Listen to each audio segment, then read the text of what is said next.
కొవ్వూరు సమీపంలో జరిగిన రోడ్డు ప్రమాద ఘటనలో ఇద్దరు దినసరి కూలీలు మృతి చెందడంపై రాష్ట్ర పర్యాటక సాంస్కృతిక సినిమాటోగ్రఫీ శాఖల మంత్రి కందుల దుర్గేష్ సంతాపం వ్యక్తం చేశారు. వారి కుటుంబాలకు అండగా ఉంటామని భరోసా ఇచ్చారు.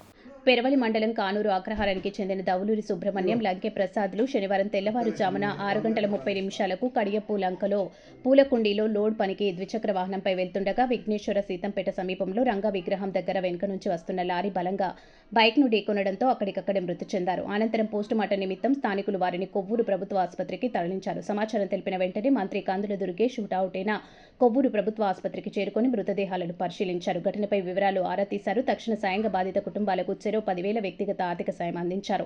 ఈ సందర్భంగా ప్రయాణాల సమయంలో జాగ్రత్తగా ఉండాలని, ఏ కుటుంబానికి ఈ పరిస్థితి రావద్దని మంత్రి కందుల దుర్గేష్ ఆవేదన వ్యక్తం చేశారు.